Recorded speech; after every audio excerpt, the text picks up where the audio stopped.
வணக்கம். எல்லோரும் ஒன்று கவனிச்சிங்களா?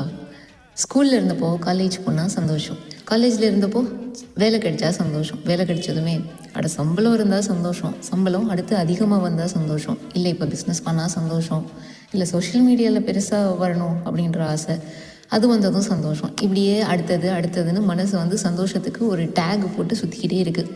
ஸோ இதில் ஒரு சின்ன அப்சர்வேஷன் நம்ம எல்லாருக்குமே இருக்குது. இப்படி ரொம்ப எப்போ பார்த்தாலும் ஓடிக்கிட்டே இருக்கும்போது கொஞ்சம் எப்பயாச்சும் தனியாக உட்காந்து நிம்மதியாக சைலண்ட்டாக எந்த ஒரு பெரிய அச்சீவ்மெண்ட்லாம் இல்லாமல் எக்ஸ்டர்னலாக எதையும் தேடி ஓடாமல் அப்படியே உங்கள் மூச்சை மட்டும் இழுத்து விட்டு பார்த்து சந்தோஷப்பட்டிருக்கீங்களா? அந்த சைலன்ஸில் உங்களுக்கு ஒரு சந்தோஷம் நிம்மதி கிடைச்சிருக்கா? அது எங்கேருந்து வந்துச்சு? பணத்தால் வரல, பதவியில் வரல, புதுசாக ஒரு பொருள் வாங்கல வரல, புது எக்ஸைட்மெண்ட்டில் வரல, மனசு ஓடாததுனால வந்த சந்தோஷம். வெளி விஷயங்கள் எப்போவுமே நம்மளை தூண்டிக்கிட்டே தான் இருக்கும். அடுத்து என்ன கம்பேரிசன் இந்த மாதிரி போயிட்டே தான் இருக்கும். ஆனால் மனசு எப்போ ஒரு நிலையில் நிற்கிதோ அதுதான் உண்மையான சந்தோஷம். சமநிலை. ஓடுற வாழ்க்கை என்றைக்குமே நிற்காதுங்க. ஆனால் நிம்மதி நமக்குள்ளே தான் இருக்குது. நன்றி, வணக்கம்.